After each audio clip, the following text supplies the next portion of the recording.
Labdien! Šodien Arvīda Deģa podkāstā Rakstniecības virtuve ir, nu es nebaidos teikt, mainstream autore, samērā populāra, atzīta, lielās izdevniecības zvaigznes paspārnē dzīvojoša Linda Nemiera. Un tiešām man prieks, ka tu esi trešā viesņa manā podkāstā. Un vismukākā no trijiem viesiem. Tas nozīmē, ka man jau podkāstam ir zināms progress, vai ne? Jo pirmie divi bija apmēram tādi kā es, tikpat smuki, bet ne tik smuki kā tu. Jā, man ir jautājums tāds provokatīvs. Tad tu praktiski, teiksim, tu esi tagad samācījusies, tu tagad YouTube esi atvērusi savu kanālu, nofilmējis pirmās 4 sērijas. Mēs par to neiedziļināsimies, bet tā doma ir tāda, ka tu tagad ir ar mēģi līdz 10,000 vismaz abonenti, vai ne? Es esmu tagad tavs 26. abonents, šodien noabonēju godīgi tavu podkāstu. Tagad sekošu. Jautājums, vai tev ir tas plāns līdz tiem 10,000 abonentiem tuvākajā laikā nonākt? Zin kā saka, slikts kareivs, kas negrib būt ģenerālis, jā. Ne, īstenībā ar to YouTube ir ļoti interesanti, tādā ziņā, ka es vairāk to redzu kā papildu materiālu manai jaunajai grāmatai aizliegtais grāmatu klubs, jo manām grāmatām ir tāda īpatnība, ka man bieži vien pēc tam cilvēks saka, es šito nesapratu. Kas tur bija tā? Kāpēc tā bija domāts? Nu, tad, lai visi visu saprastu, izlasot grāmatu, var paņemt šo papildu materiālu un atrast sevi interesējošo informāciju vai noskaidrot kaut ko, kas tomēr palika tā kā ne līdz galam izprast. Un tā kā man arī grāmatās ir tā vēsturiskā daļa, tad īstenībā rakstot grāmatas ļoti daudz lasīju par šiem tēmām. Gan par šiem zinātniekiem, gan par to laika periodu un tā tālāk. Man pašai likās nenormāli interesanti. Un tam man gribās, ja cilvēkam tas ir tā kā aizķēris, un viņam ir ieinteresējis, tad reku tāds tā kā uzvedinošs materiāls, un tad var paskatīties pats pēc tam kaut ko vairāk. Bet, 10,000 arī būtu forši un miljons. Nē, miljonu varbūt arī nevajag, jo miljonus latviešu, diemžēl, nelas grāmatas. Uz šīs planētas nelas tik daudz latviski. Bet man ir tad jautājums, patiesībā ņemot vērā, ka tu esi vienu gadu vecāka par manu sievu un beigusi tad Rīgas pirmo ģimnāziju, kas ir ļoti prestiža. Un no tās nāk, kā mēs zinām, parasti fizmati, ekonomisti, karjeristi, politiķi un slaveni juristi. Jautājums tomēr, kurā vecumā tu saprati, ka tu tomēr gribi rakstīt kaut ko vairāk nekā skolas, tikai domrakstus un tā? Skolā, protams, ka es sapratu, ka es gribu rakstīt. Un es ar to rakstīšanu vispār sāku tā, kad es maziņš biju un zini, izlasu kaut kādus tur doktoru Dūlitlu piedzīvojumus, un tā kā pa īsu, tā kā vēl prasās kaut ko. Un tā es pierakstīju klāt savus turpinājumus. Un tagad to tā smalki sauc, tas saucās fanfiction. Bet tādā laikā vienkārši nebija ko darīt. Lūk, bet... Jā, pēc tam bija nāca tie trakie pusauģi gadi, tad bija cits lietas, ko darīt. Un tad kaut kādās, ap tiem 20 es tā kā atgriezos atpakaļ pie tās domas, ka ir forši, ka varētu parakstīt. Kolosāli. Par Dūlitlu man bija liels šoks, kad es bērnībā lasīju kādu 4 vai 6 Dūlitlus, un pēc tam izrādījās, ka 40 vispār latviski nav pārtulkoti. Viņam ir vairāk kā 40 romāni, un visiem tiem romāniem beigušās autortiesības. Mēs pētījām, vai nepārizdot Latvijā, bet nav tik liels pieprasījums, lai viņas pārizdot. Tas tādā ziņā. Bet, tad man ir jautājums, tomēr ņemot vērā, ka pa vidu tomēr tu veidoji karjeru, tur Mirabella, L'Oreal Baltica, Henkels, Avon, Latvija un visu, tad tu biji biznesa haizivs. Neslēpšu, biznesa lēdī, teiksim tā. Tur nopietni, teiksim, Latvijas pārstāvniecība vai Baltijas pārstāvniecība vai marketinga vadītāja, tas izklausās kruta. Tad, kurā brīdī tu par naktīm sāki kaut kādā brīdī rakstīt, vai es nezinu, pusdienas pārtraukumos, jo tomēr, lai to 11. gadā dabūtu to pirmo romānu debijas, acīm redzot, tu rakstīji jau tajā laikā, kad tu biji karjeras gados. Jā, zini, kā darbs tomēr vairāk bija vai mazāk saistīts ar visādiem cipariem un protams, mārketings ir arī ne tikai, tur ir arī kaut kāds radošums iekšā kā es saku, mārketings tā ir profesija, kas cenšas jums pārdot lietas, kas jums īsti nav vajadzīgas. Un tas ļoti labi nodara man tagad braukājot pa skolām un tiekoties ar skolēniem. Es viņiem mēģinu iepārdot lasīšanas ideju. Lūk, bet jā, nu tad kaut kā tā tas sākās, zin, pa brīvajiem brīžiem, pa sestdienām, svētdienām, pa atvaļinājumu laiku, kaut ko lēnā garā sāku rakstīt, un tāds īsts atvēziens man sākās, tā, ka es aizgāju projām no korporatīvās vidas, un man ar vīru kopā ir uzņēmums, un tad, kad jau es sāku palikt pats par savu laika noteicēju, tad, protams, ka varēja tā kā vairāk pievērsties rakstniecībai. Nu jā, bet tas nozīmē, ka tajā laikā jau tap kaut kādas nodaļas vai piezīmes, jo tomēr, teiksim, iegūt lielo lasītāju balvu 2. vietu jauniešu žūrijā ar vilceni, nu tas tomēr, nu acīm mazot, tas darbs bija noslīpēts. Un nevar būt tā, ka redaktors izglāba tavu darbu. Es nezinu, kurš tev bija redaktors. Pirmai grāmatai. Aldis Vēvers man bija, Aldis Vēvers. Jā, tas ir slavenākais zvaigznes, tiešām tāds vecmeistars. No redaktoriem. Man nav gadījies ar viņu dzīvē pagaidām runāt. Es viņu tikai parasti redzu grāmatsvētkos kaut kur, ka viņš apmīļo visus rakstniekus, kurus viņš ir rediģējis. Jā. Nu jā, bet tad jautājums ir, nu tad tās nodaļas tapa jau kāds pāris gadus pirms, vai tu aiznesi un uzreiz zvaigzni nopirka? Nu, es piedalījos konkursā, un es vienmēr saku, ka jaunajiem rakstniekiem konkursi ir pati labākā iespēja sevi pierādīt. Jo, Jebkādi konkursi, nu kādreiz bija Gerkena konkursi, arī labi, nu bija. Jā, jo tad arī izdevniecības skatās ar tādu atvērtāku skatu uz šiem jaunajiem censoņiem, un tad, kad man Vilcens stāsts iznāca, man Vilcens stāsts ir klasiskā fantāzija. Un es ar Vilcens stāstu tā kā iepriekš biju gājusi tur uz citām izdevniecībām, un man visi pateica, mēs pasakas neizdodam. Tas tāds, bija tāda neliela vilšanās, bet jā, konkursā redzi, tomēr mani pamanīja, un tā arī viss iesākās. Nē, iemesls varētu būt tas, ka viņiem nav Bārbalas, kura tomēr ir uzrakstījis grāmatu par fantaziju un fantastiku, un kura vienkārši saprot drēbi, jo visās izdevniecībās tomēr šāda speciālais Latvijā nav. Es domāju, ka Jumava, teiksim, noteikti neatšķir pat īsti fantāziju no fantastikas. Viņiem varētu iesaistīt, ka fantastika ir fantāzija un otrādāk, ja? Nē, man sieva ir fantazija fāne, es viņai pērku visāds angliski un zviedriski dāvinu iespēju robežās. Jā, bet tad jautājums ir, tad arī tajā fantazija un fantastikas kopā ar Lauru Dreiži un citām, tad tu arī tur tajā biedrībā, tur arī darbojies. Jā, un mums ar Lauru Dreiži īstenībā bija ļoti smieklīgi. Mēs tā kā sākām gandrīz vienlaicīgi, un viņa bija Laura Dreiži, un es biju Linda Dreimane, un mūs jauca. Un viņa visu laiku bija Laura Dreimane, un es biju Linda Dreiži. Bet tev Linda Dreiži piestāvēt labāk. Nu, jūs varētu samainīties uz to uzstāšanos brīdi, kā samaina uzvārds un pēc tam miers. Un tad mums arī tur izdevniecībā brīžiem tur jauc. Nu, tā kā bija interesanti, bet mēs tā abas kopā uzstartējām. Un tad bija vēl fantastiskās meitenes, kā mēs saucāmies. Kaut kā tas bija tāds, pirms tiem 15 gadiem, tas bija tāds no fantāzijas un fantastikas tāds iznāciens. Skatuves gaismā prožektori. Nu, jā, bet tā arī pāris tie kopkrājumi man patīk ļoti, tie bija ļoti labi, jā, kur turpat daži ir, atvainojos, kā Dīdzis Sedlnieks ir tā kā nelaiķi, jā, debesīs, jā, bet es viņu arī labi pazinu, labi draugs bija. Nu, jā, tā tas notiek visam, jā.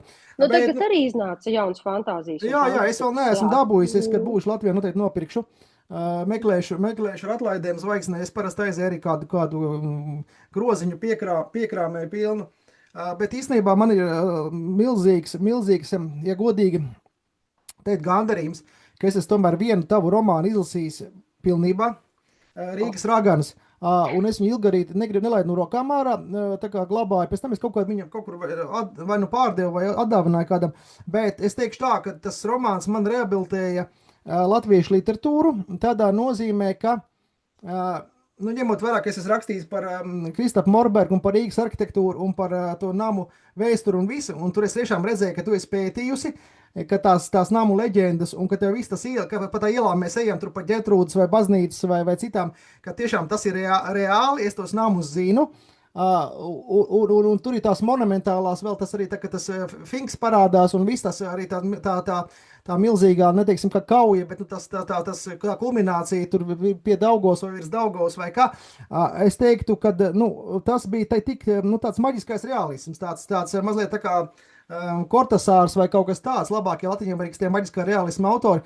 Es teiktu, ka tev tur noteikti kaut kāda arī ir ietekmējuši latviņamerikāņi, jo tas nav tīri latviešu literatūra, tā ir tāda latviešu literatūra pievienotā vērtība. Es tiešām saku, tas romāns ir, nu, es domāju, ka viņam vajadzētu vismaz vadošajās Eiropas valodās visās pārtulkot, jo tas būtu tā kā tāds must have, ja, ka cilvēkiem, kas labi literatūru, nu, tādu urbānu fantāziju tiešām, kad lai, nu, visiem jālasa. Jo es saku, nu, tur, nu, tas bija īstenībā, es teiktu, kad izlasīju, tad es sapratu, ka es sapratu, tas vēl bija tas Covid laiks. Es biju pusotru gadu tā kā mājā, studēju maģistrūrā kultūras akadēmijā, kultūras menedžmentu un izlasīju to romānu. Un tad es sapratu, ne, ar šito meiteni es gribētu sacensties, gribētu uzlikt kaut ko tikpat labu kā viņi vai labāk par viņu. Ja? Nu, tad, teiksim, tas man patīk vienmēr, ja es atrodu tādu latviešu autoru, kur man liekas, ka ar šito es gribētu tādu radošo sacensību normāli, ja? Jo nu, tas man tā piešķīla uguni. Kā tev Rīgas ragana atnāca vispār, Raganas, kā tev atnāca vispār pats sižets, tu nosapņoji viņu, tev kāds no kosmosa nosuģestēja vai kā? Man īstenībā tas vēlme uzrakstīt par Rīgu un Rīgas jūgendu bija jau no tādas bērnības, jo es bērnībā ar vecmāmiņu staigāju pa Rīgu, un viņa man ir pabeigusi vēsturniekus, un viņa zināja daudz stāstīt par vēsturi, un viņa arī zināja daudz par arhitektūras stiliem.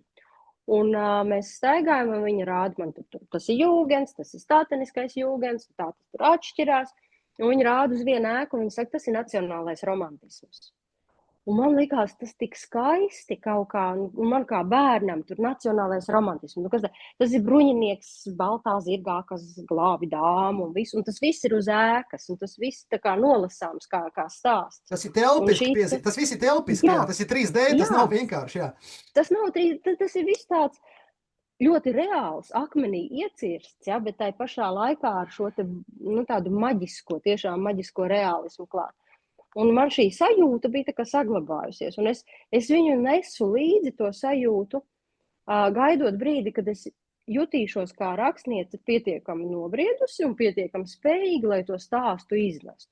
Protams, kad es sāku rakstīt Rīgas ragans, tad man bija brīži, kad es tur mājās raudāju, man likās, ka es tam sižetam, nu, tā kā, nu, es nespēšu darīt godu tai idejai, nu, ka es nevarēšu iznest viņu cauri tā kā līdz galam, jo es pētīju ļoti daudz materiālus. Es gāju uz lekcijām pie arhitektiem un klausījos visādus, nu jā, tieši par pilsētu. Pamatīgs darbs ieguldīts, jā, vairāk. Jā, un jo tu vairāk lasi, jo tu saproti, cik tur ir daudz materiālu, cik daudz informācijas. Tu saproti, ka man vajadzēja sev bremzēt un atgādināt, ka es rakstu fantāzijas romānu, nevis arhitektūras vēstures romānu. Jo tas viss ir tik interesanti, bet tai pašā laikā tā kā lasītāju arī nenogurdināt tādām ļoti vēsturiskām, sīkām detaļām, kas varbūt citiem nemaz neinteresē, bet lai būtu tas piedzīvojums.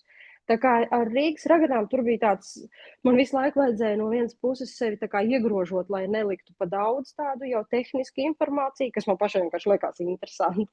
Un otrs, jā, ka man bija bail, ka es neiznesīšu to domu, to ideju tādā, kad lasītājs nenoķers to pašu kaifu. Nu, jā, jo tur jau bija tā, ka tur bija visu laiku tas kāpinājumam jābūt, un nemitīgi tev tas lasītājs ir jāpārsteidz ar katru nodaļu, un var sagot tāda doma ir tāda, ka tev tām emocijām jābūt. Tu jau nevari būvēt uz faktiem to romānu, tev bija jābūvē uz sižetu un emocijām.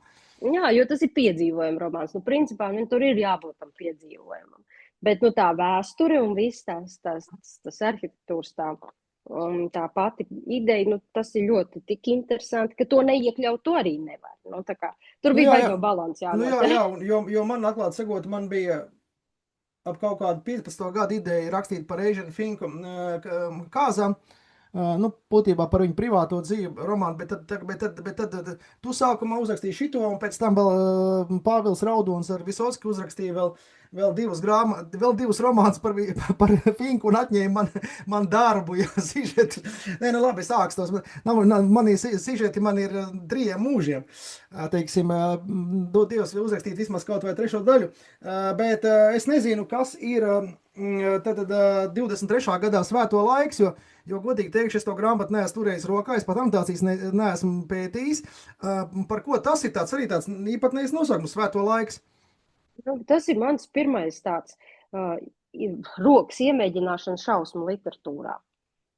Jo pēc Rīgas raganām man daudzi teica, ka oi, nu man tur tā kā bija kaut kur baisi, tā kā neumulīgi, es tur nevarēju gaismu vakarā izslēgt, lai gan reāli rakstot Rīgas raganas, es nevienu necentos nobiedēt.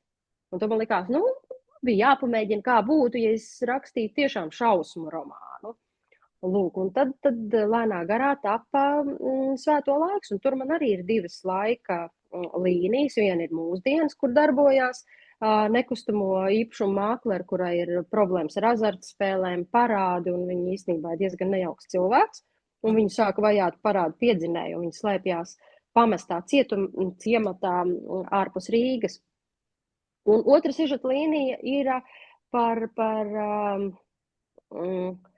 vecticībnieku pāri un tādu neizdevušos mīlestību un par slepkavību, un tad šīs tad 2 19. gadsimts, ja? Tā otra bija 19. gadsimts, ja? Jā. Un tad viņas tā kā savijās kopā, un tad tur tāda, tad tur tas šausmas veidojās tādā krustpunktā. Jā, bet kā tu uzzināji par vecticībniekiem, tev ir kaut kāds dzimtā, kāds sakars, vai tu arī gāji pētīji draudzējies ar viņiem? Nu, es jau tāds, nu, teiksim, es esmu studējis arī vēsturniekos, un man vispār vēsture ļoti interesē. Un ja man kaut ko vajag kaut Tas nav literatūrāli vai nav, tur ir tikai pabeigus vadības bakalaura ekonomikā. Tāpēc, ka tikai 2 gadus tur nostudēju, un te es sapratu, nu kā, es aizgāju studēt vēsturniekus, es domāju, es būšu tur Indiana Jones, braukšu uz izrakumiem Ēģiptē. Laba motivācija. Jā, bet tas bija tāds ap 2000. gadu, un reāli studējot, tu saproti, ka tev ir 2 varianti pabeidzot. Vai nu tu ej strādāt pa gidu vai pa skolotāju. Nu, vēl var muzejā tur kaut kādas, nezinu, jā, tur priekšmetus, teiksim, no putekļiem slaucīt, jā. Jā. Nu, man tā kā tas tur baigi uz to brīdi neinteresē. Nu, es arī gribējās, jāsaka godīgi, un te es aizgāju uz vadībniekiem. Nu, lūk, bet tā vēstures mīlestība man ir palikusi, un tagad manas grāmatas man dod reāli tā kā attaisnojumu un iemeslu, kāpēc es varu sākt turķēties un pētīt, un kur es pēc tam to atrast, to varu izmantot. Un tie vecticībnieki, es pat nezinu, man liekas, es nosapņoju, jā, man bija kaut kāds jocīgs sapnis, kur es daļu no tā sižeta nosapņoju, un tur tā kā liekot kopā, man tur tā kā jau likās, ka tur būs kaut kas ar reliģijas saistīts, un pēc tam man viena draudzene teica, oi, tu zini, te patās iznāk Juglā, tur ir viens ozols, kur pakāra vecticībnieku mācītāji, nu ne mācītāji, bet to baķušku. Un es stāsti vēl. Kaut kur 3. Juglā vai kur, vēl nezinu kaut kur? Jā, kaut kur. Es tur bērnību pavadīju, nu tajā noteikti tajā mežiņā noteikti. Jā, un tas kaut kā man tā kā visu tā kā salikās kopā, aizķēru, un tad es domāju, jā, tie būs vecticībnieki.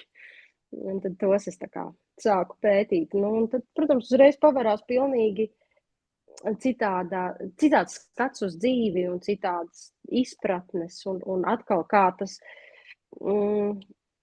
kaut kā tas ietekmē ikdienu, jo tu jau labi tavas idejas un pārliecības un viss, bet tu jau dzīvo ikdienā, un kā tas veido tavu sadzīvi. Tā kā tas man tā. Jā, jo vēsturiebniekiem viņiem ir īstenībā ļoti dziļa tā domāšana, ļoti augsta ētika, un īstenībā viņiem tiešām tie dzīves principi ir augstāki par vidējo sabiedrību, un es saku, tur pat arī latvieši, kas konvertējās pareizībā, nav spējīgi dzīvot tādā varbūt pakāpē, teiksim, iekšā ticībā kā vēsturiebnieki, tas ir skaidrs, jo, daudz latvieši ir pareicīgie, man arī vecmāmiņas teica bija pareicīgo mācītājs, bet viņš bija, Krievijā, Krievs. Var sakot, bet tad vienkārši pareizīgais garīgums īstenībā ļoti, ļoti simpātisks. Jā, viņiem pat ir, tu zināji, ka viņiem ir atsevišķa pat tehnika, kur kā 3-4 viņi tie svētie un mūki ir izstrādājuši, kā trešo aci atvērt.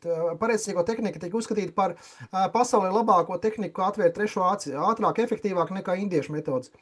Tā kā, ja Vēl vajag, prasīt pilnīgi, kas tā tāda pa tehniku. es tev varu aizsūtīt materiāls, ja interesē. Jā, Sūti, jā. bet tagad tu 17. gadā iestājies Rakstnieku savienībā, un tas tad notika jau pēc pirmā romāna, lai gan Rakstnieku savienībā ir prasība, ka jābūt divām grāmatām. Nē, uz 17. gadu man jau bija 5 vai 6 grāmatas. Jo man bija vilcens stāsts, lidojums, tad bija 2 vai 3 kaķīši un Sofijas noslēpums. Nu jā, tev tie kaķīši bija vēl, jā. Man kaķīši, jā. Tad tev vienkārši suns ir, tev nepatīkās kaķīši. Tāpēc, Nē, mums bija kaķis, mums kaķis nomira. Ilgi nodzīvoja. Nē, pareizi, es aizmirsu, bet es tev vienkārši reiz saku, tev jāraksta Eglājai, Evai uz Literatūra LV, tur nav tie pa vidu, tie nav ielikti. Literatūra LV nepilnīga informācija par tevi. Tā kā tu tur aizsūti viņiem sarakstu, lai viņi papildina. Labi. Man sakot, jā, tev tie kaķīši. Jā, jo arī, kā tu saki, tas Sofijas stāsts. Sofijas stāsts. Sofijas noslēpums. Sofijas noslēpums, jā. Pastāst par to Sofijas noslēpumu. Es tā kā man kaut kur garām viņš paslīdēja, bet par ko tur bija? Tas ir mans kripto romāns, mans kripto trilleris. Man tur 2 vēsturnieces meklē nogrimušo Atlantīdu, bet viņu meklē Bulgārijā. Un tad tur mazliet geogrāfiski tā kā nokļūdījušās vai kā? Jā, tur caur Turciju un visādu viņas nonāk Bulgārijā. Un tā kā. Un beigās viņi satiek kādu Atlantu princi, kādu pārdzimušu ceru. Tur man tādas atvērtās beigas, viņas kaut ko atrod, ko var interpretēt kā Atlantīdu, bet tur tā īsti tādu 100% apstiprinājumu es nedodu lasītājiem, ka tas ir tas. Bet tad atvērtās beigas ar domu, ka tu vari uzstīt turpinājumu, ja tu gribēsi šam kripto romānam otro daļu un nopelnīt vēl 2 reizes vairāk piķa. Jā. Nē, tas ir viss, tas ir tāds tā kā. Tas bija tāds jautrs, viegls projektiņš, man pašai dikti patikās, jo tur es pa tādai Dan Brauna modei vilku kopā visādas tur teorijas un vēsturiskus faktus, un laikam 2 faktus es tikai izgudroju no tiem visiem, lai tā kā man viss sanāktu kopā, un pašai bija vajag jautri. Tu jau noteikti zini, ka Dans Brauns ir pasaulē veiksmīgākais plaģiators copy-paste. Viņš pirmos 5-6 ir būvējis tikai no citiem, zogot veselas nodaļas un veselas šitiskās līnijas ar visiem varoņiem, bez pārcēlas pie sevis un kaut kādā brīdī, kamēr iznācam apnika un sāk viņu izdot. Vienkārši cilvēks tik ļoti kopēja citus, kad iemācījās rakstīt. Bet kā tev top? Šobrīd tu pa dienu raksti, tev ir režīms, 7 no rīta kafija, siermaizītes grauzdiņi pie gultas, un tad tu, teiksim, sāc rakstīt līdz 11, tad pastaigā ar kaķi, un pēc tam tā raksti tālāk, vai kurās stundās tu raksti? Šito man citreiz, ka prasa, es nezinu pat kurā brīdī es rakstu, jo man ir 2 bērni, man ir uzņēmums, man ir 2 zirgi, un viss kopā, tā kā, tur tas jau tā dzīve tā kā notiekās, un tad ir jāatrod, kaut kā jāizskās ārā tas laiks rakstīšanai. Bet tā rakstīšana, principā, notiekās tā, ka, kā tu saki, ka tie sižeti iekšā ir tik daudz sakrājušies, un tie dialogi un viss, ka tev tā kā, zini, nāk jau pāri, jau tā kā katliņš, jau viss, un tad es visus pasūtu dillēs, un tad ir mans laiks, es ieslēdzos guļamistabā, un tad man vajag, tur 2-3 stundas es veltu darbam. Tā. Bet tas ir tā kā sākuma fāzē, kamēr romānu iestrādes, bet tad, kad jau ir tā kā kārtīgi jau pie puses, tad tas jau pāriet pa tādu darbiņu, un tu zini, ka tur 2. 4. no tīkiem līdz tīkiem, lūdzu mani netraucēt, tad es strādāju, tad es rakstu. Bet vispār es rakstu, tā kā, zinu, kā skolā mācīja, man ir plāns sastādīts, man ir punkts A, B, C, un es uzrakstu tādu tā kā plāniņu, tā kā skeletiņu, un te es viņu apaudzēju ar gaļu. Un tur Protams, arī kaut kaut kādas kādas. schēmas, zīmē, līmlapiņām, kaut kādas flomīšiem, dažādu krāsu vai kā. Jā, Excel tabulas tādu. Es vēl tomēr pirmā ģimnāzija kantainē. Jā.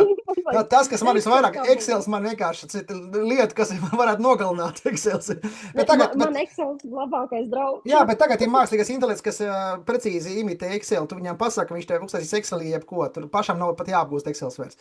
Tas jau ir novērsts, šī problēma ir novērsta radošajiem. Labi, tad sanāk, ka tu principā Excelī taisi tabulas un kaut kādas schēmas pierakstīji, bloknoti kaut kādi un izraksti kaut kādus faktus no kaut kādām enciklopēdijām vai no, nezinu, no kurienes. Bet man, piemēram, ir tā, ka man reizēm, nu, tagad tiešām es tā esmu iekšā tā dziļi romāna, tādā iekšējā plānošanā, man atnāk pat nodaļu nosaukumi. Tā kā visa rindiņā atnāk tikko 15, 20, 25. Es viņus tā piefiksēju tādā lielā stabiņā. Nu, protams, ka pēc tam rakstot, ja kaut kas pabīdās tur vai kāds pārdēvējās vai kā, bet tas ir normāli, ka cilvēkam atnāk ne tikai nosaukums, bet atnāk arī nodaļa nosaukums, lai gan vēl nav uzrakstīts neviens teikums. Nu, es nezinu, man liekas, reizēm, ka tas ir crazy. Nu, kāpēc tā ir? Bija sava metode. Nu, tā kā es esmu runājusi ar citiem kolēģiem, viņi raksta tur, es nezinu, vienu nodaļu no sākuma, vienu nodaļu no beigām, tad kaut kas no vidus, un tad mēģina to visu salikt kopā. Es tā nemācētu. Man vajag to schēmu, man vajag redzēt, no kurienes uz kurieni es bīdos, un tad es izdomāju, kā es to izdaru. Bet par tiem nosaukumiem, es nezinu, kā tev ir, bet man grāmatu nosaukumi tas ir lielākais čakars. Pēdējais, ko es izdomāju, grāmatas nosaukums. Jo, nu, Aldis Vēvers, mans pirmais redaktors, viņš man par šito stāstīja anekdotu, un es to vienmēr visiem stāstu, man pašai tik patīk. Kas sarunājās rakstnieks ar redaktoru, un tas rakstnieks saka, es nevaru izdomāt nosaukumu. Un redaktors saka, nu, bet kas tev tanī grāmatā, tev tur tauras ir? Tas saka, nē, nu, nav man tauras. Viņš saka, labi, nu, bet bungas tev ir? Bungas grāmatā. Nav man bungas. Kādas bungas? Nav man bungas. Nu, tu tā arī raksti, bez taurēm un bez bungām. Un tad es citreiz tā domāju, jā, nu, tas ir grāmatas nosaukums. Nu jā, tas tā kā slavenajam rakstniekam, kurš nošāvās, kam skanēja zvans, vai ne, Hemingvejam. Jā, nu arī, nu iedomājies, nu muļķīgs nosaukums, kam skanēja zvans. Man te baznīca 100 metri zvana visu laiku, katru dienu. Es nezinu, kam skan tas zvans. Nu jā, bet tev ir arī ļoti izteikti spēcīgi sieviešu tēla līnijas. Tu tajā sievietēs kaut ko implantē, kaut ko pārliec no sevis, no savas personības, vai tev viņas rodās kā opozīcija tam kāda tu esi pati? Tā gadās. Nu, tā kā, protams, kaut kādas dzīves pieredzes vai attieksmi pret kaut kādām lietām, protams, ka es ierakstu, nu, vai kaut kādu, ko es esmu pat pieredzējis un tā kā sajutusi, sapratusi. Bet man ir tā laime, ka es redzu braukāt pa tām bibliotekām un skolām un tā tālāk, un tur es satieku ļoti daudz dažādu tipāžu cilvēkus un tik interesantus cilvēkus, kad jā, es tā kā vācu viņus tā kā Frankensteinas tādus pa gabaliņiem. Lūk, un čaļus es pārsvarā nerakstu. Man stāstos parasti kaut kā, nezinu, es tā konstatēju, ka tad, kad es rakstu stāstus, tad gan es rakstu vīriešus. Tā kā īsi koncentrēt, to es varu uzrakstīt. Bet ja romānā, tad es tā kā pieturos pie sievietēm. Rakstu par to, ko es zinu. Nu jā, man jau arī saka, ka manos romānos sievietes ir interesantas, bet tādas tā kā noklonētas, visas tādas līdzīgas. Nu, loģiski, tik cik sievietes pazīst tos tipāšus, tie tādas arī lieku. Un kā tu pareizi saki, vienmēr jau tie tēli, ja mēs viņus rādām, viņi jau vienmēr ir sintezēti. Viņi jau tomēr ir no viena, tu paņem, es nezinu, uzvedību, no otra paņem, teiksim, tur profesiju, no trešā, teiksim, domāšanas veidu. Un tad jau sanāk kaut kas interesants. Nevis, ka tu kādu mēģini varmācīgi no tās saucamās realitātes, kurā mēs esam pārcēluši uz to fikcionālo realitāti, kas, manuprāt, ir spēcīgāka nekā šitā realitāte. Jo šī realitāte, man liekas, ka kurā mēs dzīvojam, viņi jau nedod filmām un visām pārējām un teātra izrādēm tos sižets, bet redz, ka tā fikcionālā, kuru mēs izdomājam ar tevi, no viņas var gan dramatizēt, gan ekranizēt, ko tik nevar no šiem romāniem izdarīt. Jā, bet man ir jautājums arī par to, ka tev ir arī spēcīgi dialogi, var sakot, tādi ironiski un atspērīgi. Tu tos dialogus es kaut kur kādā prosas meistardarbnīcā pie kāda trenējusies rakstīt? Nē, tas ir viss. Tas nāk no iekšām. Nē, es nekur neesmu tā kā mācījusies nē. Tas nezinu, no kurienes man tāds nāk. Nu, varbūt tev ir mājās vienkārši ļoti atspērīgi un intelektuāli dialogi ar vīru, un tad tu vienkārši vari Ui, satrenēties.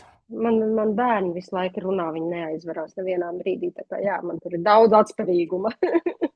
Pilnīgi normāli. Man meita ir topošā radiozvaigzne. Viņa arī muti nevar aizvērt. Vienkārši tur ir, nu, tur visu laiku nāk ārā. Jā, tur pēles, jā. Jā, bet jautājums ir par to, ka tad par to mitoloģiju un to pārdabisko tā pabeidzot, tas nozīmē, ka tā, ka patiesībā tu,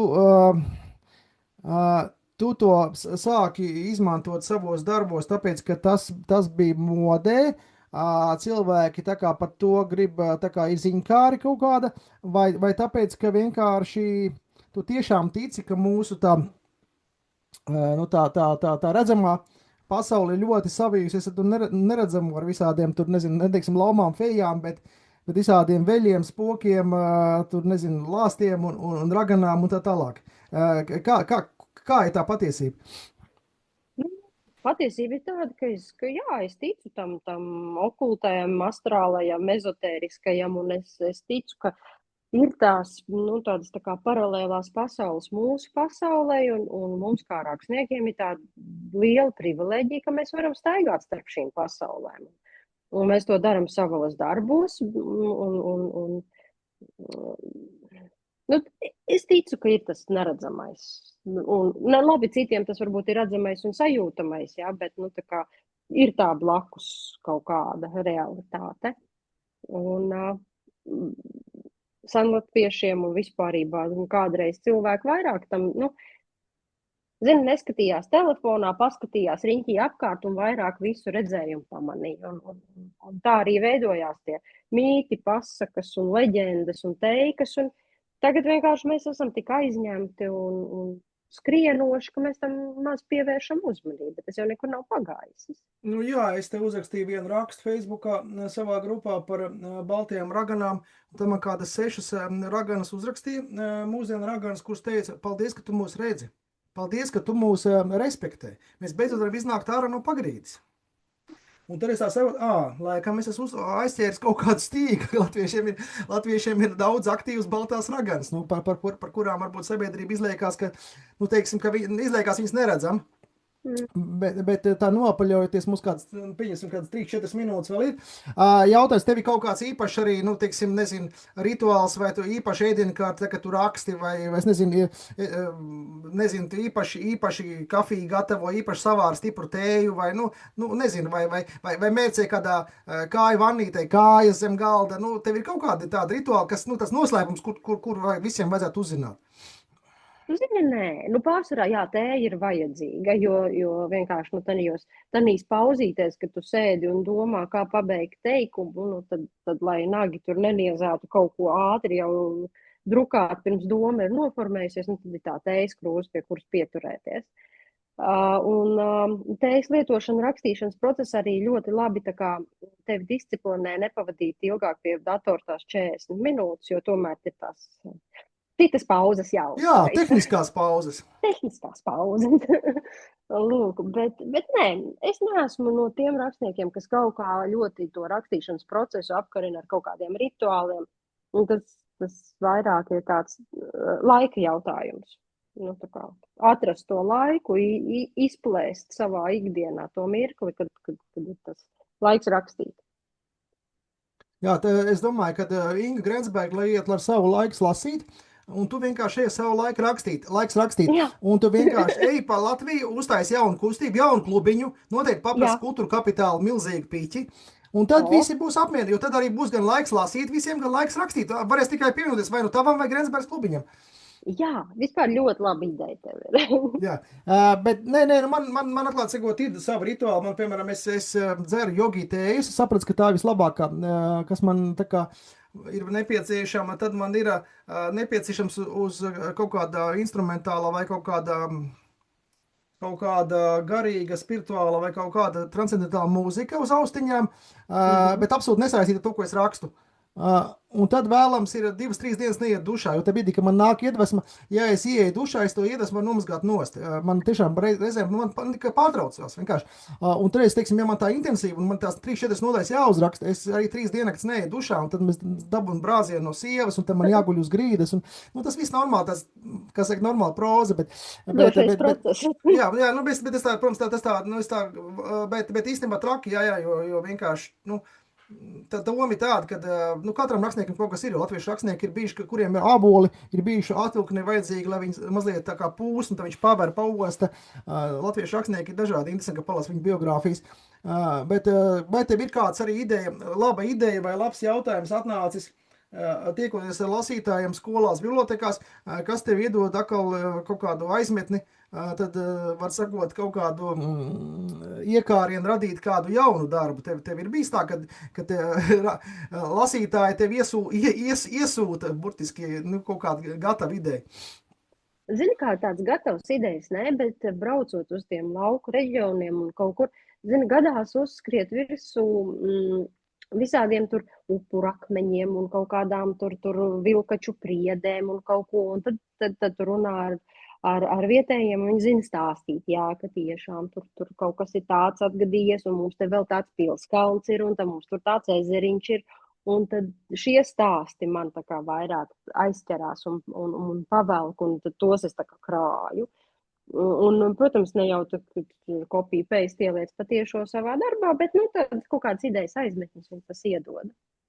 Labi, tad man priekšpēdējais jautājums ir aizliegtas grāmatu klubs. Tas nozīmē, tas ir kaut kas līdzīgs tam, kā online laikos bija tā aizliegtu un sēnā literatūra, teiksim, kur vienkārši labākos darbus režīms ielika sarakstā, lai tautai viņi nebūtu pieejami.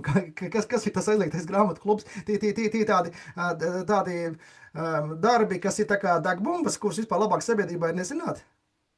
Nē, tur ir redz tā doma tāda, ka tur ir 5 dāmas lasītāju klubiņā, un tas, ko viņas dara, tas, ko viņas mēģina tur noskaidrot blakus šim te lasītāju klubiņam, nu, tas ir tās aizliegtās darbības, jā, tā kā, nu, neba tieši, ka tas klubs ir aizliegts, bet, nu, tā kā tas, ka viņas tur sapulcējušās un ka viņas caur šo klubu interesējās kā mēs ar redaktoru Bārbalu smējāmies, kad apakšnosaukums tam romānam ir Ko NATO tev nestāsta? Tad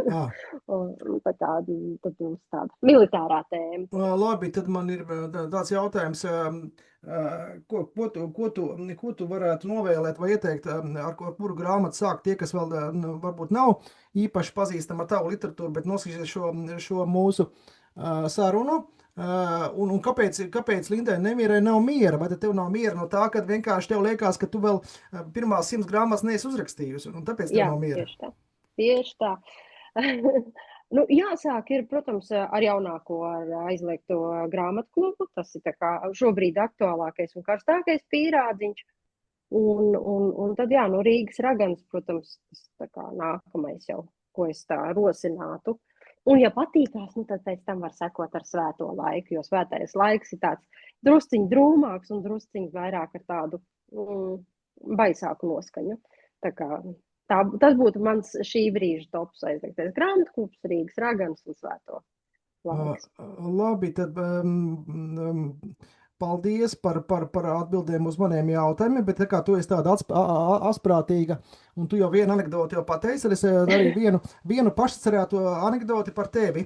Tā kā gribētu noslēgumā dalīties, es ceru, ka tev šī anekdota liksies pietiekoši normāla. Reiz kādā literārā pasākumā moderators jautā Lindai Nemierai: sakiet, kā jūs tik realistiski aprakstāt raganas, vai ilgi pētījāt folkloru? Linda nosmaida un saka: protams, pētīju ļoti rūpīgi.